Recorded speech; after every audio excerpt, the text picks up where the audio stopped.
décaféiné. Aujourd'hui, on s'enroule dans une grosse couverture et on part pour un voyage tout doux dans les easter eggs de Noël les plus fun, les plus cachés et parfois les plus what the fuck du jeu vidéo. Alors, prends ton café, on décore la vidéo ensemble, c'est parti.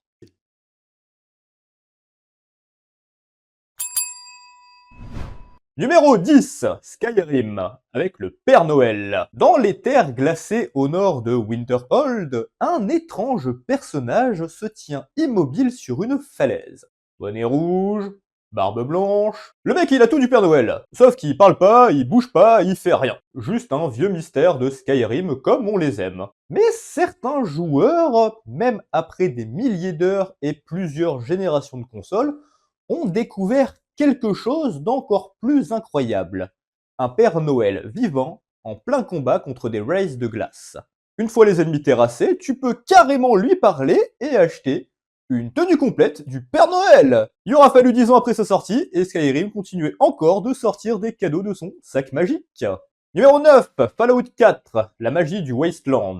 Le monde est en ruine totale. La civilisation a explosé, mais quelqu'un a quand même pensé à décorer un sapin. Dans certains coins de Diamond City et dans des villages abandonnés, on peut tomber sur des petits conifères décorés avec des guirlandes poussiéreuses et des décorations un petit peu bricolées. Et puis surtout, si tu fouilles un petit peu, tu trouves parfois des cadeaux contenant des friandises ou des objets totalement inutiles, mais tellement dans le thème. Comme quoi, même après une apocalypse nucléaire, la magie de Noël survit toujours. Numéro 8, Call of Duty Modern Warfare, avec ses champs de bataille complètement givrés. Chaque année, certaines maps multijoueurs se transforment en véritables cartes postales. La neige tombe sur les toits, des guirlandes clignotent sur les murs, et des petits cadeaux apparaissent un petit peu partout. Certains explosent, d'autres modifient des effets sonores, ou déclenchent des petites surprises. Bon, rien qui change vraiment la méta. Mais ça met une petite ambiance tellement absurde que t'en oublies presque que tu tiens une arme dans les mains. Numéro 7, Dishonored 2. Les bonhommes de neige d'un assassin. Dans un univers sombre, politique, sanglant, Arkane a glissé un petit moment de poésie givrée. Dans les niveaux enneigés, tu peux tomber sur des mini bonhommes de neige cachés derrière des caisses, derrière des murs ou dans des petites ruelles. Ils servent à rien. Ils ont aucun impact sur la mission, mais les voir là, souriant bêtement dans un monde corrompu, crée un contraste un petit peu délicieux. Et puis si tu veux te détendre, hein, tu peux toujours les briser d'un coup sec. Oui, même les assassins ont besoin d'un petit moment de détente bien à eux. Numéro 6, Portal 2, le sapin perdu d'aperture. Quelque part, derrière un mur fissuré, d'une salle de test oubliée, un minuscule sapin décoré t'attend. Pas d'indice, pas de message, pas d'explication. Juste un sapin avec des LED installés par un technicien qui a dû perdre un pari. Pour arriver jusqu'à lui, certains joueurs ont dû faire des portails complètement improbables. Un puzzle pour atteindre un sapin. On peut difficilement faire plus. Aperture Science. Numéro 5, The Sims 2, les cadeaux invisibles. Parfois, en visitant certaines maisons dans The Sims 2, tu peux trouver rien. Enfin, presque rien. Un Sim s'arrête, s'accroupit, fouille le sol, et hop, un cadeau invisible apparaît.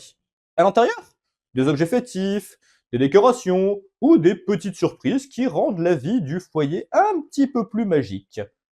C'est un détail tellement discret que des joueurs l'ont découvert plus de 10 ans après la sortie du jeu, mais c'est un vrai cadeau oublié derrière le canapé. Numéro 4, Red Dead Redemption 2. Vous faites le Noël au Far West. Red Dead 2 n'a pas d'événement de Noël à proprement parler. Mais si tu explores certaines régions sous la neige, tu peux remarquer une ambiance un petit peu particulière.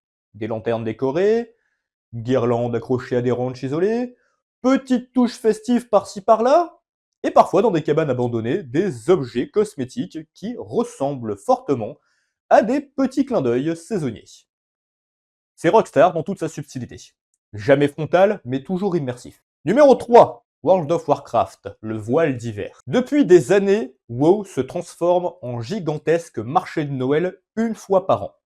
Les villes sont décorées, les PNJ se baladent avec des bonnets, les quêtes spéciales apparaissent et chaque recoin semble cacher une petite surprise. Certains coffres contiennent des jouets, des familiers, des gadgets complètement débiles, et il existe même des interactions secrètes qui ne se déclenchent que si tu explores avec attention.